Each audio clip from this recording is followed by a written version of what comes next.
Esta es la segunda parte de la Guerra de Sucesión Española. Si quieres ver la primera parte, pica en la parte superior derecha de tu pantalla y no olvides en suscribirte y activar las notificaciones. El año es 1706.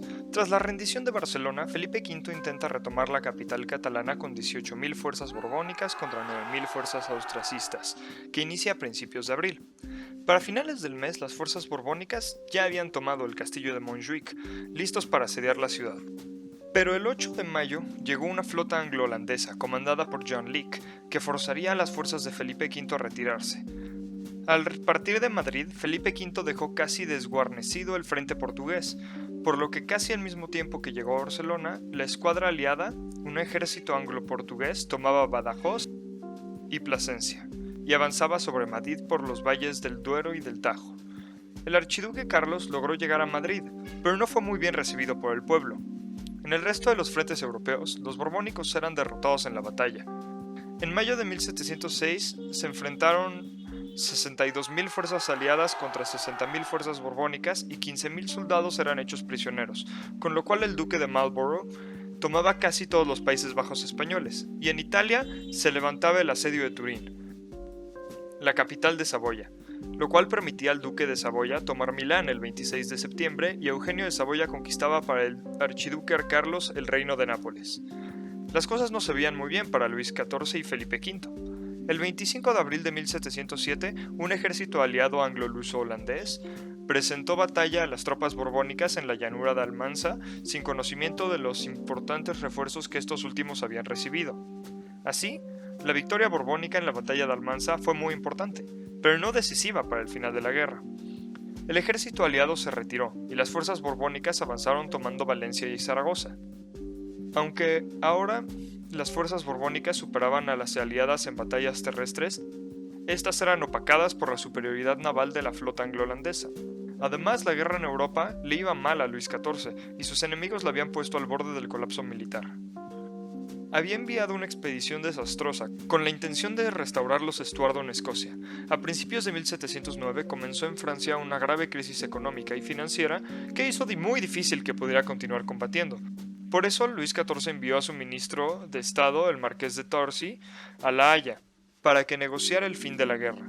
Se llegó a un acuerdo llamado Preliminares de La Haya de 42 puntos, pero este fue rechazado por Luis XIV, porque le imponía unas condiciones que consideraba humillantes. Reconocer al archiduque Carlos como rey de España con el título de Carlos III y ayudar a los aliados a desalojar del trono a su nieto Felipe de Borbón, si éste se resistía a abandonarlo pasado el plazo estipulado de 2 meses. Felipe no quería abandonar España, pero a pesar de todo, Luis XIV ordenó a sus tropas que abandonaran España. En sus palabras, he rechazado la proposición odiosa de contribuir a desposeerlo de su reino, pero si continúo dándole los medios para mantenerse en él, hago la paz imposible. La retirada de las tropas de España le permitió a Luis XIV concentrarse en la defensa de las fronteras de su reino amenazado por el norte a causa del avance de los aliados en los Países Bajos españoles. Y para ello puso toda su confianza en el mariscal Villars, que se enfrentó el 11 de septiembre de 1709 a las tropas aliadas al mando del duque de Marlborough en la batalla de Malplaquet, en donde 86.000 fuerzas aliadas se enfrentarían a 75.000 fuerzas borbónicas. La batalla terminó con una victoria borbónica. Felipe V exigió a su abuelo la destitución de su embajador en España y también rompió con el papado que había reconocido al archiduque Carlos de Austria. A principios de 1710 hubo un nuevo intento de alcanzar un acuerdo entre los aliados y Luis XIV en las conversaciones de Gertruydenberg, pero también fracasaron, lo que conduciría al Tratado de Utrecht después, que puso fin a la Guerra de Sucesión Española. Estas negociaciones fueron secretas, iniciadas por Luis XIV y el gobierno británico a espaldas de Felipe V. En la primavera de 1710, el ejército del archiduque Carlos inició una campaña desde Cataluña para intentar ocupar Madrid por segunda vez. Los borbónicos perdieron 2 batallas muy importantes, una en Almenar y otra en Zaragoza.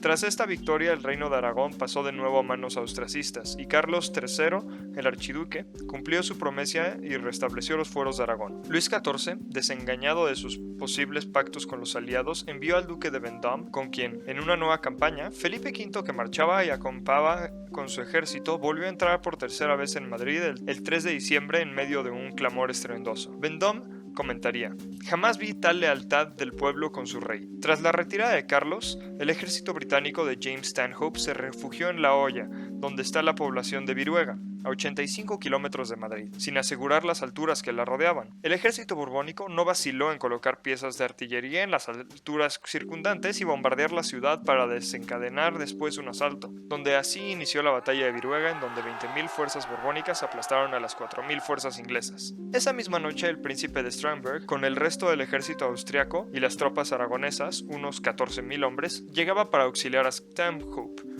En la madrugada del 10 de diciembre fue avistado por los ojeadores del ejército borbónico, el cual inició el ataque comenzado la batalla de Villaviciosa, en la cual se enfrentarían 17.000 fuerzas borbónicas contra 15.000 fuerzas austracistas, terminando con la destrucción total del ejército austracista y la fuga de Starnberg con 60 hombres. En estas victorias se hizo evidente una cosa: el pueblo castellano colaboraba con entrega casi pasional con el rey borbónico. Esto colocó a los integrantes de la Gran Alianza de La Haya ante una triste evidencia de que difícilmente podrían ganar la guerra en España, y aunque ganasen las campañas militares, las posibilidades de contar con la aceptación por el pueblo español, salvo por los reductos aferrados a la causa austracista, eran muy escasas.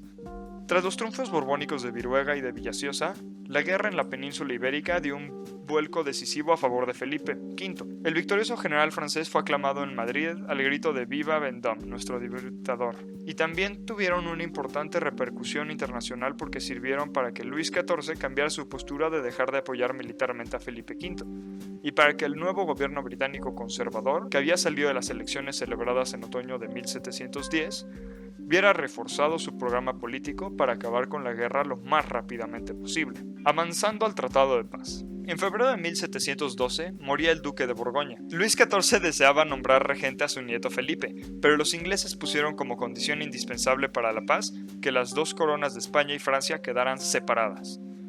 El 11 de abril de 1713 se firmó el primer Tratado de Utrecht entre la monarquía de Gran Bretaña y otros estados aliados y la monarquía de Francia, que tuvo como consecuencia la partición de los estados de la monarquía hispánica que Carlos II y sus consejeros tanto habían querido evitar. Los Países Bajos católicos, correspondiente aproximadamente a las actuales Bélgica y Luxemburgo, el reino de Nápoles, Cerdeña y el ducado de Milán quedaron en manos del ahora ya emperador Carlos VI del Sacro Imperio Romano Germánico, mientras que el reino de Sicilia pasó al duque de Saboya, aunque en 1718 lo intercambiaría con Carlos VI por la isla de Cerdeña.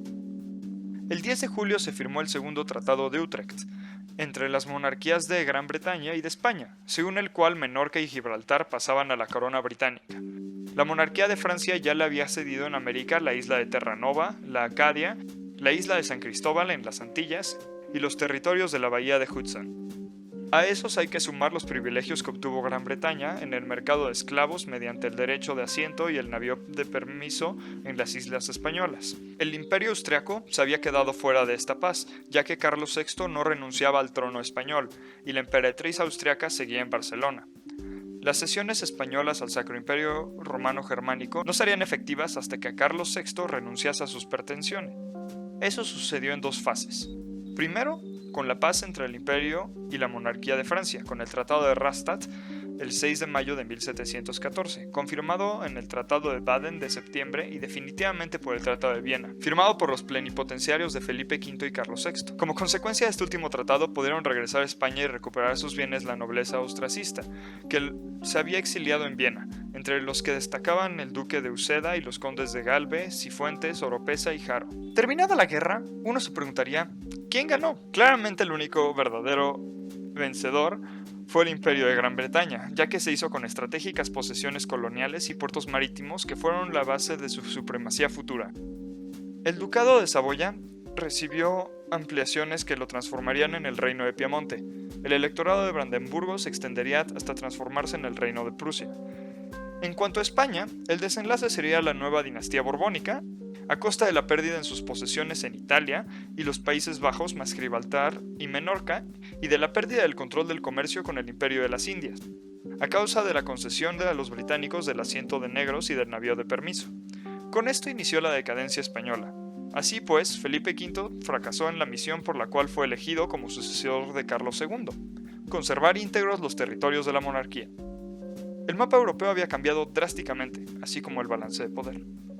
Si el video te gustó, no dudes en dejar like, suscribirte y activar notificaciones. Gracias.